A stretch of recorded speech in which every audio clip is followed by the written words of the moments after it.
Agora eu gostaria que você esclarecesse e explicasse o que é o infanticídio, o que caracteriza o infanticídio. O infanticídio, ele é um crime próprio, ele é um crime da mulher.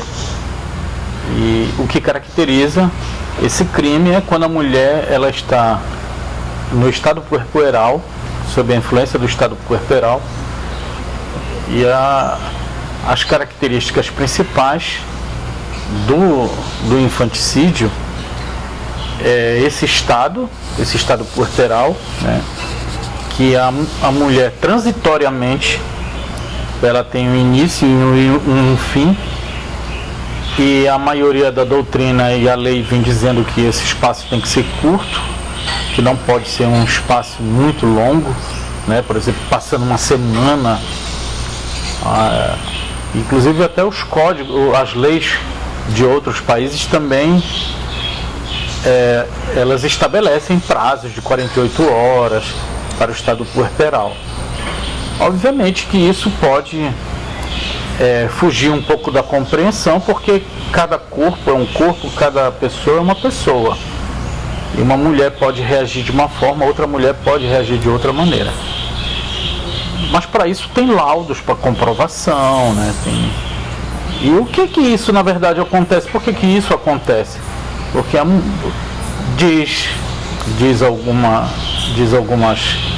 alguns compêndios de medicina que toda mulher sofre esse estado puerperal. Ou se não todas, mas pelo menos a maioria sofre desse estado puerperal. Então existe uma alteração psíquica e física na mulher. E como ela está tão abalada transitoriamente por esse estado puerperal, pode existir também alguém que entre na participação desse crime, que vai ajudá-la a praticar o crime. Então o infanticídio ele só é caracterizado nos primeiros, ele só pode entrar nessa categoria quando é feito nos primeiros dias de vida da criança ou nos primeiros meses? Não, os primeiros dias e muitas das vezes até horas. Algumas legislações nós trabalhamos também muito com essa vertente de que são poucos dias, 48 horas, 24 horas, e a mãe se encontra nesse estado puerperal em consequência dessa perturbação psíquica, física, e ela chega a eliminar a vida do seu próprio filho. A maioria, aliás, desses crimes praticados, desse infanticídio praticado, que muitos doutrinadores consideram como uma espécie de homicídio privilegiado, eles são utilizados instrumentos que são muito comuns. O tamanco, um alfinete na cabeça da criança, né? Pega o tamanco, bate na cabeça, ou até asfixia mesmo. Então, esses são os instrumentos muito comuns utilizados do que se tem de informação. E o infanticídio também é um crime também que tem uma pena bem reduzida.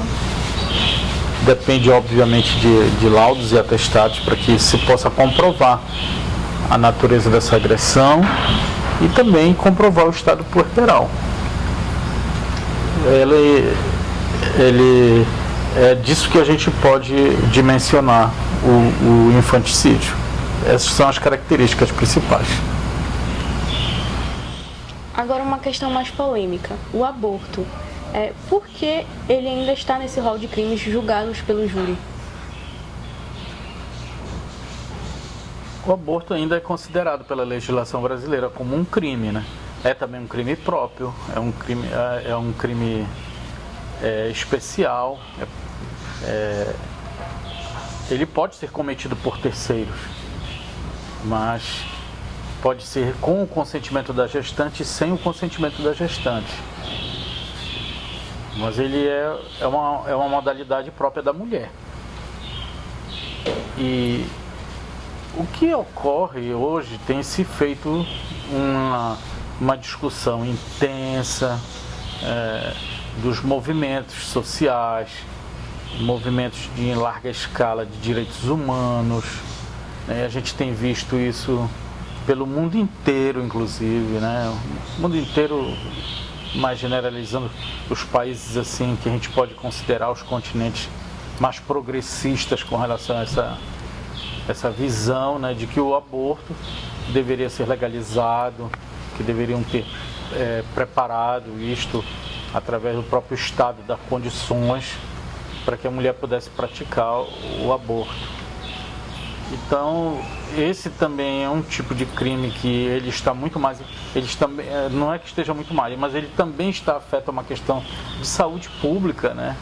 Sim. Mas envolve aspectos de ordem econômica, social, envolve aspectos de ordem psicológica, gravidez prematura, uma segunda gravidez. Então isso está tudo dentro de um complexo sistema que não dá para ser julgado isto de uma só maneira, né? A gente tem que olhar isso como um todo.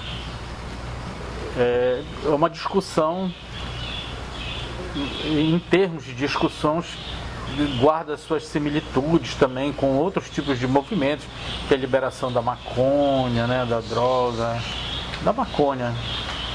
E isso leva também, em grande escala, nessa mesma linha aí de discussão, leva-se também a questão do aborto. Então, eu acredito que existe uma resistência também da igreja por parte disso, né?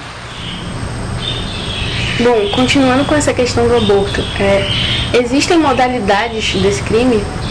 Existe sim.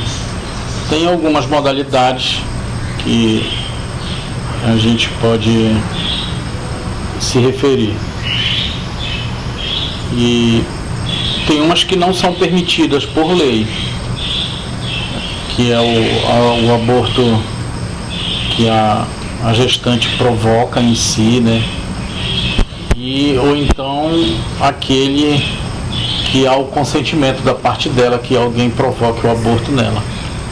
Esses aí não são permitidos em lei. Existe a penalidade para esses casos. Então, a gestante ministra um remédio, toma alguma injeção para provocar o aborto nela. Então esses aí não são permitidos em lei. Ou aquele que ela consente que alguém pratique o aborto nela. Também da mesma forma não são permitidos em lei. E existem outras modalidades, como por exemplo o aborto natural, que vem por questões patológicas. Tem o aborto acidental, que por um acidente, um trauma, a mulher não teve culpa nenhuma daquilo que houve. Esses aí não há como ter punição. Mas o que é mais importante desses aí, a referência que se tem, são os que são permitidos legalmente. Esses aí que são digamos, dessas modalidades aí, esses são os dois que são mais interessantes.